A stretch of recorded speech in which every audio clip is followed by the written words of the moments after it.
हमारा टॉपिक है gestalt psychology. तो गेस्टाल्ट साइकोलॉजी में क्या है, the whole is greater than the sum of its parts, यानी कि छोटे छोटे हिस्सों में इंफॉर्मेशन को समझ के फिर उसको अलाइन करने से बेटर है कि उसको पूरी तरह से समझा जाए, ये गेस्टाल्ट साइकोलॉजी कहती है। अब गेस्टाल्ट साइकोलॉजी के रेनाउंड फिगर्स को देखते हैं। तो इनमें सबसे पहले है मैक्स वर्देमीर। इनको फाउंडर ऑफ गेस्टाल्ट साइकोलॉजी भी कहा जाता है। इनके की कॉन्ट्रीब्यूशंस थे कि इन्होंने ये समझने में हेल्प करी थी कि कैसे ह्यूमंस परसीव करते हैं विजुअल या जो सेंसरी स्टिमुलाई होती हैं उसको एज होल पैटर्न्स, ना कि इन फ्रैगमेंटेड या छोटे छोटे पार्ट्स में। यानी आप जो भी चीज़ देख रहे हो, आप जो भी चीज़ आसपास देख रहे हो जिसको विजुअल या सेंसरी स्टिमुलाई कहते हैं, उसको आप एज अ होल परसीव करते हो, ना कि इन स्मॉल पार्ट्स। ये इन्होंने समझने में हेल्प करा था। फिर इन्होंने दिया था 5 फिनोमेना।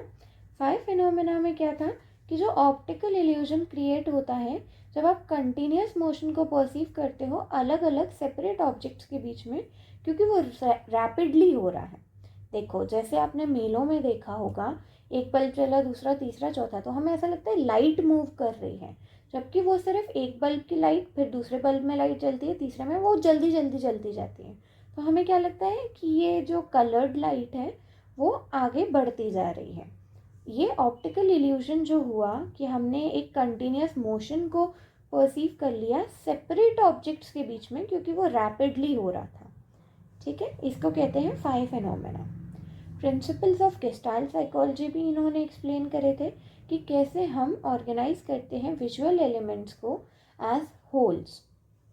ओके, फिर प्रॉब्लम सॉल्विंग में इन्होंने हेल्प करी थी। इन्होंने स्टडी करा था प्रोडक्टिव थिंकिंग और एम्फसाइज करा था कि कैसे हम अंडरस्टैंड करते हैं, समझते हैं किसी प्रॉब्लम के स्ट्रक्चर को, जिससे हम चीज़ों को सीखते हैं। यानी कि इन शॉर्ट इन्होंने एक प्रोडक्टिव थिंकिंग के बारे में हमें समझाया था कि कैसे हम स्ट्रक्चर को समझते हैं कि किस स्ट्रक्चर से प्रॉब्लम हुई है, और हम चीज़ों को सीखने की और उस पर प्रॉब्लम सॉल्व करने के बारे में सोचने की कोशिश करते हैं।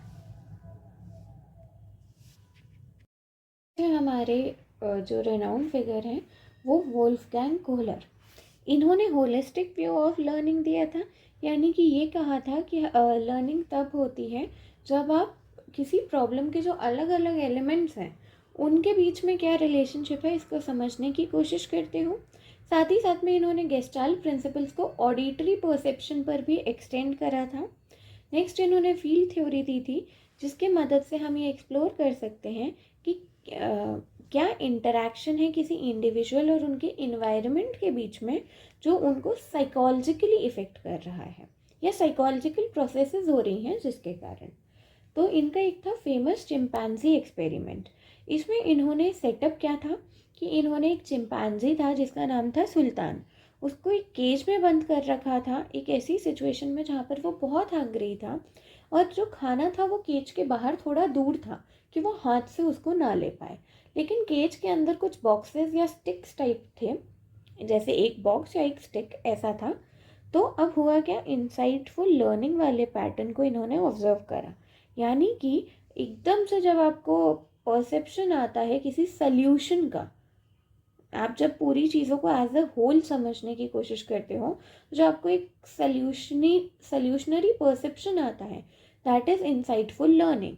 तो इसमें हुआ क्या था, जब वो बनानास बाहर रखे गए केज के, एंड सुल्तान वो जो चिंपैंजी था वो बहुत हंग्री था, तो उसने उस स्टिक, पहले तो कई सारे अनसक्सेसफुल अटेम्प्ट्स हुए, बट फिर उसने वो स्टिक ऑब्जर्व करी और उस स्टिक की मदद से खाने को, उस बनाना को अपने पास खींचा और उसको खा लिया। नेक्स्ट उन्होंने फिर मल्टीपल टूल्स प्रॉब्लम क्रिएट करी, यानी कि और दूर रखा और 2 स्टिक्स रखी इस बार।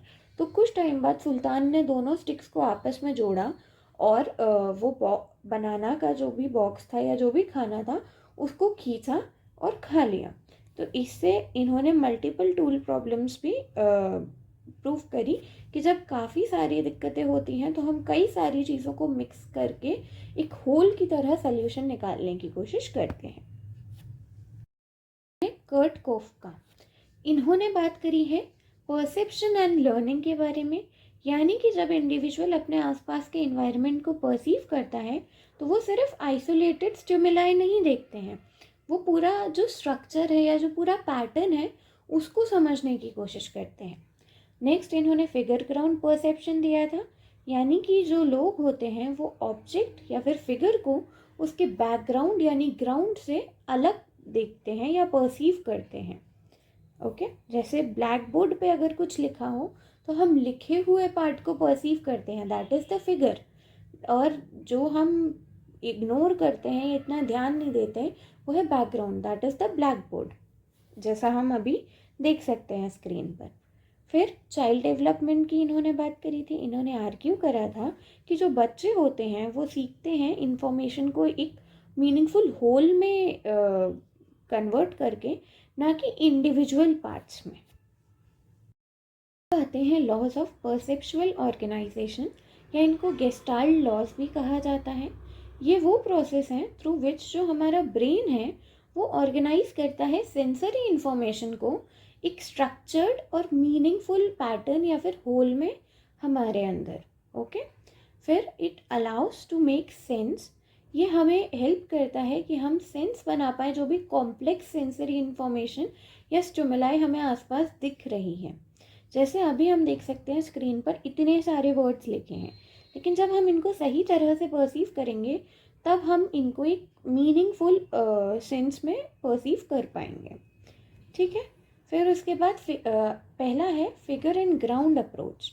इसमें क्या होता है, ये हमें हेल्प करता है कि हम ये एक्सप्लेन करने में हेल्प करता है कि हम कैसे परसीव करते हैं या ऑर्गेनाइज करते हैं विजुअल इन्फॉर्मेशन को। जैसे कि जो आपकी फिगर है आपकी मेन चीज़, ग्राउंड है वो आपका बैकग्राउंड, आप मोस्टली जो फिगर या फिर मेन ऑब्जेक्ट होता है उस पर ही ध्यान देते हो। जैसे अभी भी आप स्क्रीन देख रहे होगे तो जो ब्लैक से लिखा है आप उस पर ज़्यादा ध्यान दे रहे हो, ना कि जो क्रीम कलर का पीछे बैकग्राउंड है। ये चीज़ फिगर एंड ग्राउंड अप्रोच में कही गई है। नेक्स्ट है लॉ ऑफ प्रॉक्सिमिटी, पहला लॉ, इसके हिसाब से कि हम परसीव करते हैं उन ऑब्जेक्ट्स को जो एक दूसरे से क्लोज होते हैं, उनको हम as a part of group समझने लगते हैं। जैसे कि आप लॉ ऑफ प्रॉक्सिमिटी में देख सकते हो ऊपर जो फिगर है कि कुछ डॉट्स बने हैं वो अलग अलग हैं, बट अगर थोड़ा सा गैप बढ़ा दिया जाए तो हमने एक ग्रुप की तरह पार्ट ए और पार्ट बी की तरह उनको परसीव करने लगे।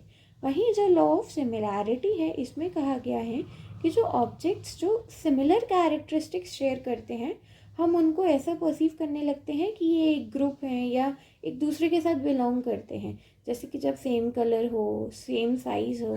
फॉर एग्ज़ाम्पल जब आप ऑब्जेक्टिव MCQs भरते हो तो उसमें ए जो सर्कल बनाने का OMR शीट होता है उसमें A वाले लिखे होते हैं, फिर B के सर्कल, C के सर्कल, वो अलग अलग हैं बट हम उनको एक ग्रुप की तरह परसीव करने लगते हैं, सेम एज दैट। फिर लॉ ऑफ कंटिन्यूटी, यानी हम परसीव करते हैं उन लाइंस या पैटर्न्स को कंटिन्यूस, भले ही उनमें कुछ इंटरप्शन हो। जैसे अगर मैं डॉट डॉट डॉट डॉट करके एक सर्कल टाइप का फिगर बना दूँ तो आप उसको एक सर्कल की तरह ही परसीव करोगे, इसको कहते हैं लॉ ऑफ कंटिन्यूटी। आपका आता है लॉ ऑफ क्लोजर, यानी हमारा जो दिमाग है वो जो इनकम्प्लीट फिगर्स के बीच में गैप है उसको खुद ही भर देता है और उस फिगर को एज अ होल या कंप्लीट समझने की कोशिश करता है। जैसा कि आप ऊपर जो फिगर बना है उसमें भी देख सकते हो कि बीच में गैप है लेकिन हम उसको एक कंप्लीट फिगर की तरह ही परसीव कर रहे हैं। फिर आता है लॉ ऑफ प्रेग्नेंस या सिंप्लिसिटी। इसमें क्या होता है, हम परसीव करने की कोशिश करते हैं, we tend to perceive objects उनके सिंपलेस्ट या बहुत ही स्टेबल या सिमेट्रिक फॉर्म में। जैसे कि जो हमें सबसे सिंपलेस्ट वे हो, सबसे ऑर्गेनाइज्ड वे हो या रेगुलरली हम उसको इंटरप्रेट कर पाए, इस हिसाब से हम उसको परसीव करने की कोशिश करते हैं। जैसे सबसे ऊपर फिगर में बने हुए हैं 5 बॉल्स जो आपस में सर्कल्स जो आपस में कनेक्टेड हैं। अब इनको हम ओलंपिक के सिंबल की तरह परसीव कर सकते हैं क्योंकि वो हमें सिंपल लग रहा है, वो हमें याद रहेगा। ठीक है, फिर आता है लॉ ऑफ कॉमन फेट। इसमें क्या होता है, जो एलिमेंट्स होते हैं वो move in the same direction और एट द सेम स्पीड, उनको एक ग्रुप की तरह हम परसीव कर लेते हैं। जो भी एलिमेंट्स सेम डायरेक्शन में जा रहे हैं या सेम स्पीड में हैं उनको हम एक ग्रुप की तरह परसीव कर लेते हैं। जैसे अगर हम आसमान में देखें, चिड़िया उड़ती हुई दिख रही हैं, भले ही वो अलग अलग हैं, लेकिन हम उनको क्या समझते हैं कि एक ही ग्रुप का पार्ट है जो एक ही डायरेक्शन में उड़े जा रहे हैं। अगर किसी को कुछ भी डाउट हो तो प्लीज़ कमेंट कर दीजिएगा। I will be more than happy to reply to your queries, and please like, share and subscribe.